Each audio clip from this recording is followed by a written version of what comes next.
जय सिया राम दोस्तों, हर हर महादेव। दोस्तों, हमारे ग्रंथों में, पुराणों में, वेदों में हर बीमारी का, हर समस्या का हल है, फिर वो चाहे मेडिकल से जुड़ी हो या किसी नेगेटिव एनर्जी से। ऐसे ही हम लोग जो हवन करते हैं ना, इसका भी अलग ही महत्व है और इसको करने से इनडायरेक्टली हमें कितना फायदा होता है, ये आज मैं आपको आज की इस कहानी के माध्यम से बताऊंगा। हवन की ऐसी महिमा की कहानी शायद ही आपने कोई सुनी होगी और किस तरह से यह हवन की प्रथा शुरू हुई, ये भी आज आपको जानने को मिलेगा। तो चलिए बढ़ते हैं अपनी कहानी की ओर। हिंदू सनातन धर्म में हवन कुंड का अद्भुत महत्व है। हवन कुंड आहुतियों के लिए बनाया जाता है, लेकिन हवन कुंड की आहुतियों का उद्देश्य अलग अलग हो सकता है। धर्म के इन्हीं तथ्यों से यह धार्मिक कहानी हवन कुंड के महत्व को उजागर करेगी। प्राचीन काल में एक बहुत बड़ा राज्य था। उस राज्य में धन की निरंतर कमी बनी रहती थी। राज्य में कोई बड़ा राजा तो नहीं था, हाँ, छोटे मोटे जमींदार अपने अपने लेवल पर राज किया करते थे। राज्य के अंदर आने वाले सभी गांवों की व्यवस्था निरंतर बदतर होती जा रही थी। गरीबी की वजह से लोगों को दैनिक जीवन की समस्याएं उत्पन्न होने लगी। खाने पीने की चीजों की भारी कमी महसूस होने लगी, जिसकी वजह से लोग कीड़े मकौड़े, सांप, बिच्छू तक खाने लगे। एक रात एक बुजुर्ग सड़क पर तड़प रहा था। रास्ते से दो व्यक्ति गुजरे तो उन्होंने देखा कि ये क्या है। वो तुरंत उसकी मदद के लिए उसके पास गए और जैसे ही उन्होंने उसको हाथ लगाया, दोनों भी उसी की तरह तड़पने लगे और देखते ही देखते उन तीनों की कुछ ही घंटों के अंदर मौत हो गई। रात भर सड़क पर तीनों लावारिस पड़े रहते हैं। सुबह होते ही उन तीनों के आजू बाजू लोगों की भीड़ लग जाती है। तभी दो लोग उन्हें उठाने के लिए जाते हैं, लेकिन ये दोनों भी किसी बीमारी से ग्रस्त होकर तड़पने लगते हैं। राज्य में एक अनजान महामारी ने अपने कदम रख लिए थे। दोनों को तड़प कर मरते देख किसी की हिम्मत उनके पास जाने तक की नहीं हुई। सभी घबरा गए, इधर उधर भागने लगे। प्राचीन काल में राज्य के गांव में वैद्य हुआ करते थे। संयोग से ही पास ही एक वैद्य जी की कुटिया थी। सभी वैद्य जी के पास जाकर सारी जानकारी उन्हें देते हैं। वैद्य जी भागते हुए उसी जगह पर पहुंच जाते हैं जहां वो मृत अवस्था में पड़े हुए थे। महामारी के चलते वो उनके नजदीक नहीं जाना चाहते थे। तीनों का शरीर काला पड़ चुका था, जिससे वैद्य जी को आभास हो रहा था कि यह कोई जहरीली वायु का प्रभाव है और हो न हो यह वातावरण प्रदूषित हो रहा है। वैद्य जी सभी को अपना चेहरा ढकने के लिए कहते हैं। महामारी अपरिचित थी, जिसके बारे में अभी तक किसी को कोई जानकारी नहीं थी। वैद्य जी शास्त्रों की मदद से इस महामारी के उपचार का पता लगाने की कोशिश करते हैं।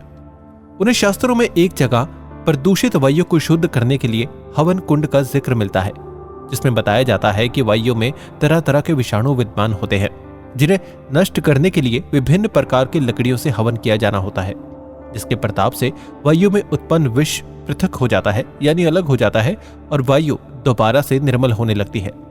धीरे धीरे करके कई गांव से इसी तरह इंसानों और जीव जंतुओं के मरने की खबरें आने लगी। आम लोगों में खलबली मच चुकी थी। सभी का जीवन वायरस से प्रभावित हो रहा था। गांव के मुखिया सभी को इकट्ठा करके एक सभा लगाते हैं। संकट की इस घड़ी में चर्चा के लिए वैद्य जी को भी बुलाया जाता है, ताकि उनसे इस महामारी से लड़ने का उपाय पूछा जा सके। वैद्य जी ने शास्त्रों की सहायता से ये तो पता लगा लिया था कि वायु को शुद्ध करने के लिए हवन करना जरूरी होगा, लेकिन इस वायरस को खत्म करने के लिए किस पेड़ की लकड़ियों का इस्तेमाल किया जाएगा, ये वैद्य जी को नहीं पता था, वो जान नहीं पाए थे। वैद्य जी के सामने एक बहुत बड़ी दुविधा आ गई। अभी उन्हें पूरी जानकारी नहीं थी, इसलिए वो गांव के मुखिया से खुलकर सब कुछ कह देते हैं। सभी सोच में पड़ जाते हैं। अचानक गांव के मुखिया जी वैद्य से कहते हैं, क्यों ना हम हवन कुंड में इस्तेमाल की जाने वाली सभी लकड़ियों का एक समूह बनाकर हवन करें। वैद्य जी को मुखिया की सलाह अच्छी लगती है और वो शास्त्रों में बताई गई सभी लकड़ियों को लाने का काम गांव वालों को सौंप देते हैं। कुछ लकड़ियां तो आसानी से मिल जाती हैं, लेकिन कुछ ऐसी दुर्लभ लकड़ियां थी जिन्हें पाने के लिए पहाड़ की ऊंचाइयों तक जाना पड़ेगा, जिसके लिए बहुत टाइम लगता। तभी वैद्य जी को एक विचार आता है, अगर पहाड़ के ऊपर जाकर हवन किया जाए तो आसपास के सारे गांव की जलवायु शुद्ध होगी, जिससे और भी ज्यादा जल्दी समस्या का समाधान होगा। वैद्य जी मुखिया से कहते हैं, हम पहाड़ी के ऊपर सबको लेकर चले और वहीं हवन कुंड की स्थापना करके हवन करें तो पूरे राज्य की जलवायु शुद्ध की जा सकती है। यह बात सुनते ही सभी के चेहरे पर सकारात्मकता आ गई। मुखिया तुरंत सभी से अपनी बैलगाड़ियां तैयार करने को कहते हैं, ताकि बच्चों और बुजुर्गों को भी पहाड़ के ऊपर ले जाया जा सके। जैसे ही यह खबर फैलती है, आसपास के कई गांव के लोग बैलगाड़ियों की लंबी लंबी कतारें लगाकर पहाड़ के रास्ते चल देते हैं। पहाड़ के ऊपर पहुंचते ही एक विशाल गड्ढा खोदा जाता है, जिसके लिए कई लोगों की मेहनत लगती है, और 12 घंटों के बाद एक हवन कुंड का निर्माण किया जाता है। गांव की आधी आबादी पहाड़ के ऊपर आ चुकी थी। अब सभी हवन कुंड की सामग्री इकट्ठा करने लगे थे, लेकिन लकड़ियां हवन कुंड में रखना एक चुनौतीपूर्ण काम था, क्योंकि हवन कुंड इतना विशाल था कि 5 हाथी समा जाएं उसमें। हवन कुंड के अंदर कई लोग उतरकर लकड़ियां व्यवस्थित करने लगते हैं, और जैसे ही कार्य पूरा हो जाता है तो वैद्य जी नीचे उतरकर कुछ मंत्रों के उच्चारण से अग्नि प्रज्वलित कर देते हैं। कुछ ही क्षणों में आग एक बड़ा विकराल रूप धारण कर लेती है, और हवन कुंड की आग का धुआं धीरे धीरे वातावरण में फैलने लगता है। धुएं से लोगों को सांस लेने में परेशानी हो रही थी, लेकिन हवन कुंड का धुआं लोगों की श्वास नली को पवित्र कर रहा था।